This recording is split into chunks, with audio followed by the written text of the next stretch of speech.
Many of you probably are wondering, okay, where did this title even come from? Like, how do you just get this out of thin air? Well, it didn't come out of thin air. There's a spoken word artist named Propaganda that I absolutely love. And he gave a poem, I don't know, a couple years back, and he was talking about how he was sitting at home one day and his wife was sitting next to him and she was talking to him, but he was too busy on his phone. He was talking about while he was tweeting, his wife made a comment and he completely missed it. And when he missed it, she was like, oh, well, that must be your black wife, just joking around because she's Mexican. And when he said that, he was like, wait, what? What do you mean? And so he went to his father and he talked to him about the situation. And his father said, that's why half of my platoon died in the Vietnam War. And he was like, what do you mean, half your platoon? I'm talking about my wife here. What are you talking about, the platoon? And he said, they couldn't hear past the explosions, the ticking time bombs, the distractions. The title of this poem, if you want to check it out, is called Be Present, and I highly recommend you look at it because it's the best thing ever. So I'm going to give a little definition of what distraction is. I find that just going through the dictionary and kind of picking out, a word that you're not really aware of, or you may think you're aware of it, but you're not really sure of the total extent, of what it means. So the Oxford Dictionary says that distraction is a thing that prevents someone from giving full attention to something else. Merriam-Webster defines it as something mentally confused, troubled, or remote, or maddening, or deranged, especially by grief or anxiety. Now, for a further explanation of the word, I looked at the thesaurus.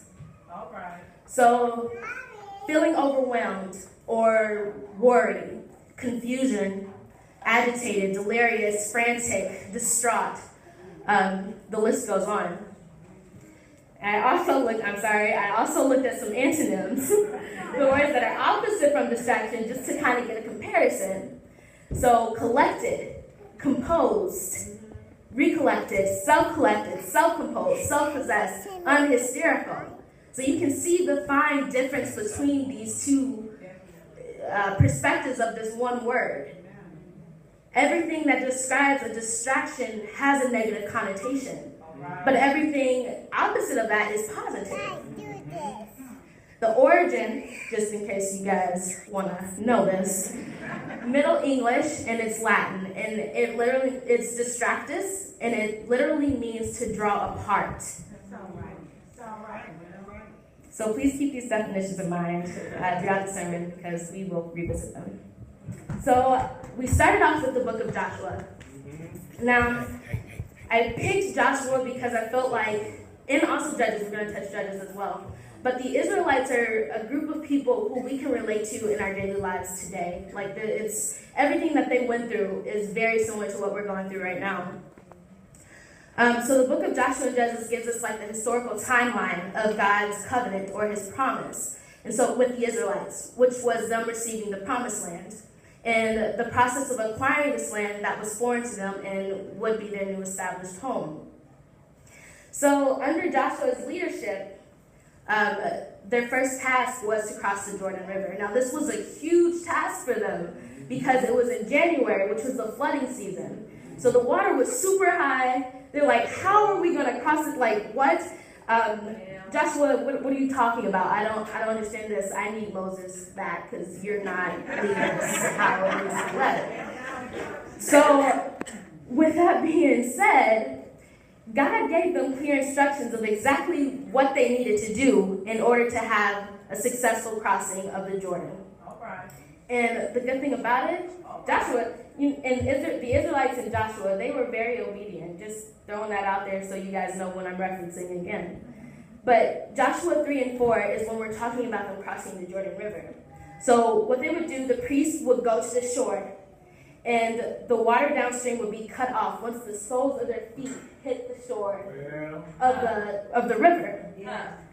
And the people, the Israelites, would follow behind them. Right. And once they got to the middle of the Jordan, The priest stopped, and the waters would finish parting, and the people would finish going through, while the priests of the 12 tribes are still in the middle of this river. Yeah.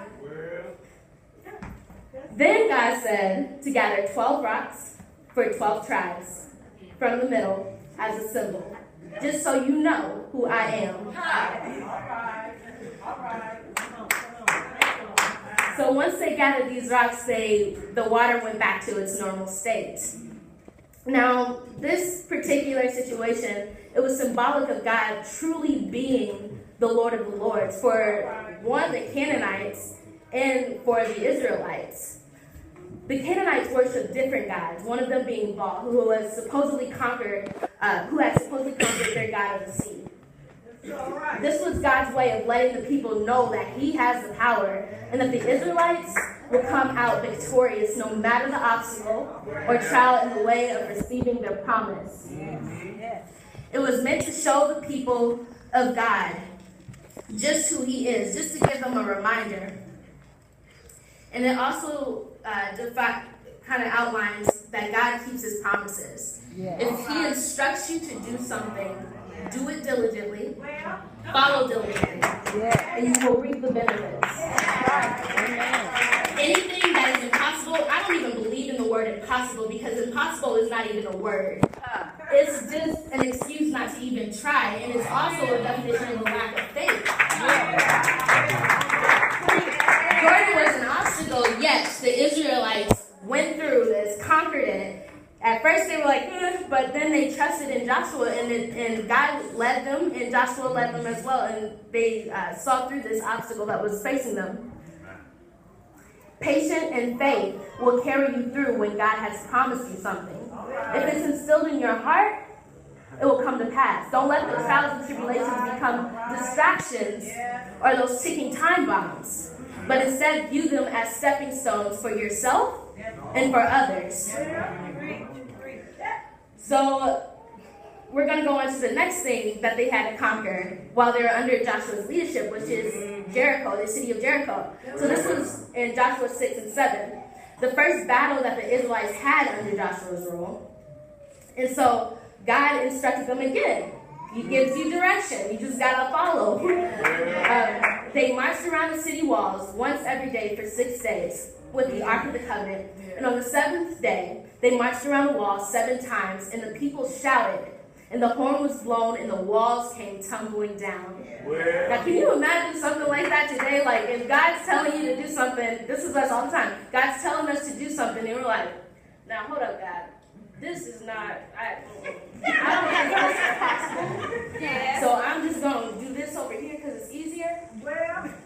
But that's not how God works. When he's with you and you're obedient to what he's telling you to do, and if he, like I said before, if he's instilling something in your heart, do it. It's okay. The trials and tribulations are only temporary. And they're a way for you to build up and a way for you to grow. And don't even, let's stop saying you and me and I, because your growing and your developing is aiding someone else. You may not even know it. But your testimony is something that can evoke something in someone else and make a change. And make them develop their relationship even further with God. So God had clearly instructed them after they, the walls of the city came tumbling down. God instructed them to not take anything from the city for themselves, i.e. gold, silver, jewels, or vessels. But they were to be taken and put into the Lord's treasury. We can read this in Joshua 6 and 19. But all the silver and gold and vessels of brass and iron are holy unto Jehovah. They shall come into the treasury of Jehovah. The Israelites had big faith in God and followed every direction and word that God had delivered to them through Joshua and reaped positive benefits. They defeated Jericho. They were focused on what God promised and knew what was required of them. After Jericho, there was Ai. I believe I pronounced that right. Joshua 7, 1 through 15. Now, this was a battle lost. Now, you may be thinking this right now. You just said that the Israelites, they followed God and things happened. Positive things happened. Well, so it seems. There were casualties, and the leaders of Israel mourned. Joshua questioned God and his plan. Do you guys ever get in that state where something doesn't go right or the way you think it's supposed to go? Yeah. And you're completely like, God, why are you doing this to me? Why me? Why is this happening? Yeah. Now, the funny thing is, God put Joshua in his place. So he says in Joshua 7:7-9, Ah, sovereign Lord, why did you ever bring this people across the Jordan to deliver us into the hands of Amorites to destroy us? If only we had been content to stay on the other side of the Jordan. Pardon your servant, Lord. What can I say now that Israel has been routed by its enemies? The Canaanites and the other people of the country will hear about this, and they will surround us and wipe out our name from the earth. What then will you do for your own great name? The Lord said to Joshua, stand up.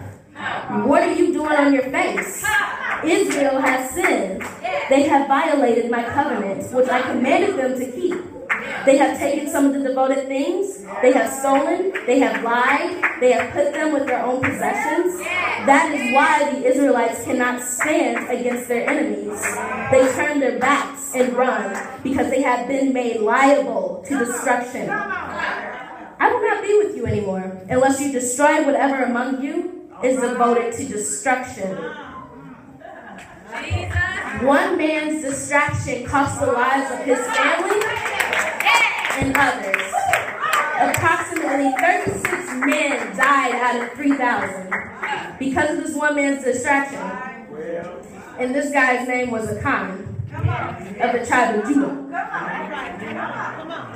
So the people got distracted in their walk with God by the material things of this world. Well, therefore they lost a blessing, the taking of Ai, to get closer to the promised land. Still, our God is merciful and forgiving. Ai was ended up getting given unto the hands of the Israelites, and a victory is won once they eliminated that distraction. The covenant is then renewed on Mount Ebal. So now we go on to the people of Gibeon, which is in Joshua 9. So they came in with these worn clothing and tethered sandals and old wineskins and spoiled food to the Israelites because they heard about their God. They wanted to make a covenant with the Israelites after they had heard what the Lord did in Jericho and Ai. The Israelites ended up not consulting God in this matter, whether or not they should make a covenant with them. They were ended up found out by Joshua and the leaders that had been lied about being from a far land. But they were spared because of the oath that was taken. Their response was this to Joshua. And they answered Joshua and said, because it was certainly told thy servants how the Jehovah thy God commanded his servant Moses to give you all the land, and to destroy all the inhabitants of the land from before you.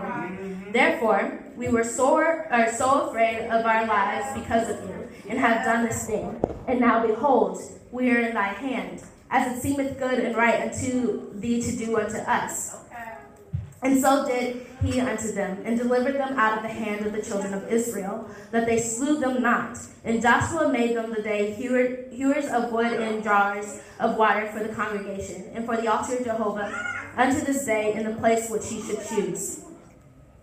The mercy of God shown again, through them being protected by the Israelites. Now these are people from the foreign land who the Israelites were supposed to conquer in the first place. God had given them clearly instructions to do this, but they ended up coming to them anyway. But God spared them.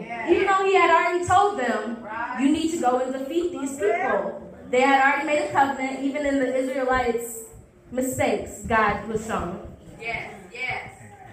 So the mercy of God is again shown through them being protected by the Israelites from the king of Jerusalem, Adoni-Zedek, the 5 kings of Amorites, the king of Hebron, the king of Jarmuth, the king of Lachish, and the king of Eglon, who were also delivered unto the hands of Israelites. So, summary points. When they followed the instructions that God gave them to obtain the promised land, they were blessed with victories. Now, when they got distracted, they faced a setback. Therefore, their blessing was delayed.